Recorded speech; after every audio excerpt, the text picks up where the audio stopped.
Hi everyone. I'm recording this message to my friends who have been asking me about the situation that's been happening back home with my family, my brother, and my mother and dad. And for those of you who don't know me, my name is Wael Ghonim, Wael Saeed Abbas Ghonim. I am a 39-year-old Egyptian citizen who have a permanent residency in the US. I moved to the US back in 2013 after a coup took place in Egypt in 2013, in July 2013, where the army, the Minister of Defense have kicked out the elected president Mohammed Morsi, who was a Muslim Brotherhood president. There was a huge controversy at the time, and I'm not here to discuss politics. I'm here to actually explain the situation with my family.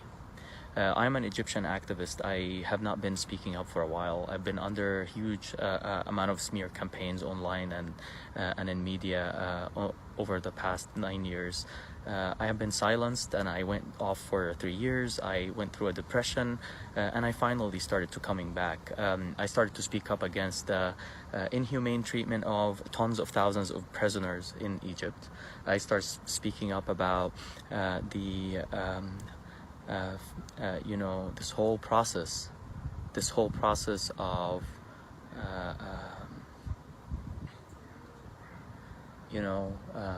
I would say stage democracy that looks disgusting.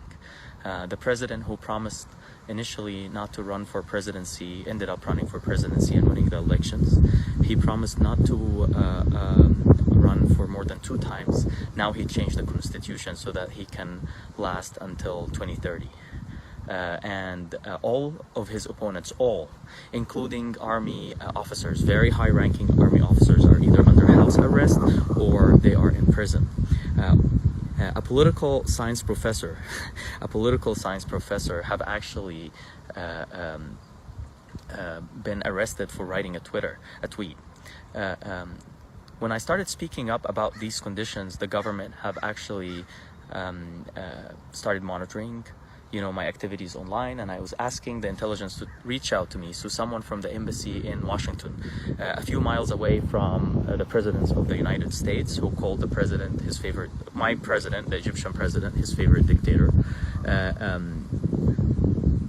have called me to basically threaten me in a very indirect way, saying that I either mind my own business or there are consequences. He exactly didn't say that, but for 2 hours of a discussion in which I'm sure the US authorities have a copy of, and I'm very happy to explain my perspective of how this call went, because it was all about hidden messages that are sent to me. And when I refused the messages and I spoke up against the call, because they told me not to tell anyone that they called me, and of course I violated that condition because I thought it was unfair to the people. I'm betraying the people who I'm speaking up for, and when I did that, they stormed. Listen to this. When I did that and escalated a few hours later, so within 24 hours of that phone conversation in which I decided to escalate, their escalation was storming my mom's house. My mom is 65. My mom is 61, and my dad is almost in his late 60s. He's born 1951. He has diabetes.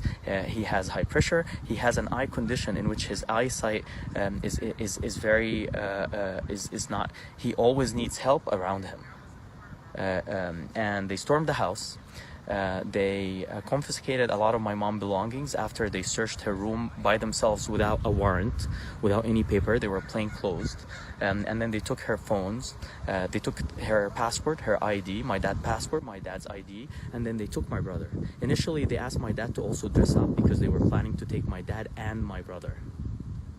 And then initially, actually, they took the passports, and then one of the guys came back. There were a group of guys. They took my brother with no papers. There's no court order. There's no permanent to serve, nothing. It's just that basically it's a banana republic.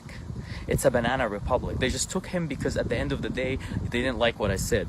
My brother got blindfolded and handcuffed, and for 2 days, he was at a place where he doesn't know where he is, and he was being interrogated without a lawyer, without access to anyone. We only found out that he exists when someone randomly saw him in the office of the Attorney General as they fabricate a case against him, calling him a terrorist. And he's a dentist. He's such a cool dentist. The state security had to force him to close his Facebook page because I started showing videos from his page, and people knew how much of a joke that was, that they're actually calling him a terrorist. And the funny thing is, they're also saying that he is inviting people to protest. Well, he was supporting my position in which I was telling everyone not to protest. And if you ask me, why would the government then do all that to you when you are saying don't protest? I would say it's because I was talking about the truth to power. I was saying don't protest, but they are doing some corrupt stuff, and they don't want that corruption to be exposed. I have already dedicated myself to this cause, and I'm not backing out. My brother is in jail now. It's been 15 days since my mom and dad have no IDs. If my dad go to a hospital right now, the hospital will refuse to admit my dad because he does not have any proof of identity. Because the government decided not to put them in a house arrest, I would say something even more cruel, to just disconnect them completely from the system. My dad can't even go right now and get a proof of ID somewhere because they probably have updated the system all across to prevent him from getting that. They have done something of a similar situation with me where they delayed my passport for 6 months when it was due for renewal, but at least they renewed it. So right now, my mom's situation is very tough. My mom is a very empathetic lady. She's extremely sensitive. For the first day, she could not speak up at all. She could not say a word. And then she is now suffering from pain all over her body. There is no way we can get her into a hospital if we want to. And I'm not here telling you that to beg your support. I'm just telling you that the world right now is operating in this way, and that the President of the United States, who I think would not accept that treatment to a mom. By the way, I do think that Trump actually would not accept that treatment of a mom if he listened to this and believes it, because I don't think he would be as cruel as Sisi doing that. I don't think he's that cruel. I think he understands that it is true that sometimes you have to use power, but that's excessive power with no mercy. And by the way, again, I am not begging anyone. I'm asking for my right, and I will get my right. I'm giving a message of power, not a message from a position of power, not position of weakness. I'm not going to appeal to them. What was their offer? Their offer was, either work with us or stay silent. And they kind of say things like, you have a family in California, the weather is nice, you haven't been working for a while, why don't you focus on that? Which basically means that if you don't focus in your own business, we're going to start getting into your own business. And that's like, the intelligence understand that language. This guy, by the way, the intelligence officer who called me from the embassy, when I tried to turn on the camera, he freaked out. And of course he freaked out because probably he doesn't want to be identified by a picture, because that will make it more easy for the authorities to identify him, because God knows what is his name actually Sharif Zahran. Does Sharif Zahran actually exist? And during that call, he said interesting things about the US, by the way. One of them is that he called the Congress an international club of people who just hang out and do nothing. I'm serious. That's what he said to me. And I actually kind of agreed with him on it. And I'm being honest, with all due respect to members of the Congress, because the members of the Congress who have been asking Egypt to stop the violation of human rights have been doing so for years and years and years, and the violation did not stop. But the American cooperation with the Egyptian military continues to happen. And if that is already telling of something, it's already telling that at the end of the day, there seems to be a real deal between the Pentagon, which, by the way, what the military, the intelligence officer told me, because I actually just charmed him into a long conversation, that what matters is the Pentagon. So I'm actually asking the head of the Pentagon. I'm asking those who are in the U.S. Army. I'm asking all the U.S. soldiers. I'm appealing to all the U.S. officers, what happens if you are in a country in which when you speak up, you get a call from the Egyptian embassy in that same country, in the US, telling me if I don't get silenced, they are going to deal with it. And the way they deal with it is they kidnap my brother, dear brothers and sisters. They kidnap my brother with no legal, with no court order. My brother had no case whatsoever. They had to fabricate a case. And guess what? During the interrogation, 2 lawyers attended the interrogation with my brother. And during the interrogation, the whole interrogation was about his brother. They were asking him to remember from when he was young, what was it like for me to be. Like, they basically asked him to you know, give them a narrative about me. And I'm like, if they're really interested to know about me, I don't mind doing it Facebook Live. I don't mind actually being interrogated and even swearing. And it will be the most interesting. I don't mind it at all, because I might have some things to hide because they're embarrassing, but I haven't done shit that's like, oh my God, I'm just so corrupt like that. I have not done that, so I'm not worried about anything. I'm not worried about anything. I wonder actually if they can afford me asking them questions, not even interrogate them, and they have the right not to answer them. I just wanna just say that I'm speaking from a position of power. I'm not speaking from a position of weakness. I know my brother will be okay because I escalated after they took him as a hostage, because I understand, and you cannot really negotiate with those people who kidnap hostages in that way. I had to insult them 10 times the insults that irritated them, because I want them to understand that from now on the cost of keeping my brother will increase. So they kept asking him about me, and then they charged him of being a terrorist. And he's a dentist. And guess what? A few days later, one of the lawyers who was attending with my brother was attending with another person who is a well-known human rights activist named Ala Abdel Fattah, and they decided to arrest him too. So one of the lawyers who is supposed to be on top of my brother's case has been arrested and is in a 15-day cycle as well. They're arresting everybody. They're arresting everybody. It is so interesting, and it's an ironic thing, but it's actually not. It's an ironic thing, but it's actually not a coincidence.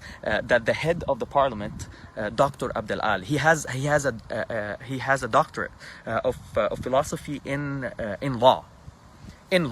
Said was basically quoting Hitler as a role model for bringing up the German pride back or something of a kind. It was just fury, like, it's just crazy. And by the way, the real problem is he will apologize about it, of course, because they're gonna call him and say, are you a fucking idiot? Apologize. But the reality is that's exactly what he thinks.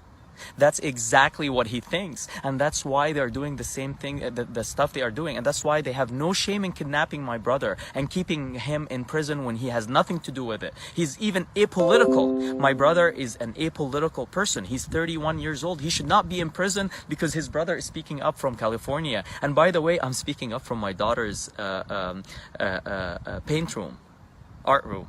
I sit down in my daughter's art room and I talk about the country, about us. My message was that the change needs to happen from within, and we're going to talk about that a lot in English anyway in the future as I start speaking up, because I've realized a lot in the journey of life. At the age of 30, I witnessed a revolution. I was on top of it. I went to jail. I was tortured for 11 days, and I kind of experienced a lot of stuff in life that I would say, due to my naivety, I put myself in situations that I'm thankful for and grateful for, because I got to learn, but at the same time they were really hard on me. So I'm hoping for you to understand where I come from. This is the first message. It's less than 15 minutes for all of you who would like to consume and understand what's going on with me.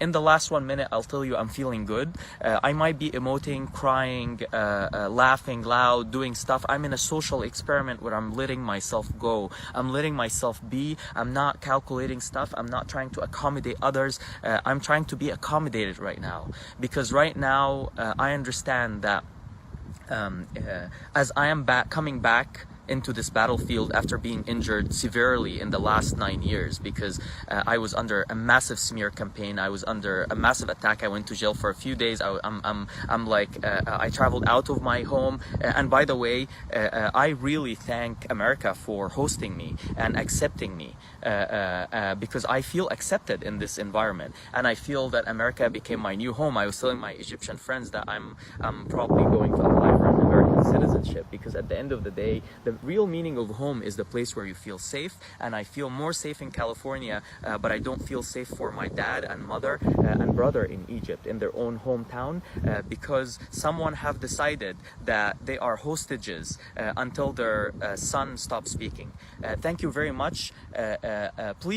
Please pray for me. I'm not asking for anything, but please pray for me. Please pray for me, and understand that I'm in a battle against all those people who have no shame. And I decided to have no shame as I fight them. And I have no shame doing whatever I do. Please just pray for me that my ego is not, that I put my ego in the service of my cause, and I don't put my cause in the service of my ego. I'm hoping that you all join me in this Free Egypt campaign. It's hashtag Free Egypt with no underscore whatsoever. I'm going to start speaking to international media. Please reach out if you are someone in some of the international media outlets.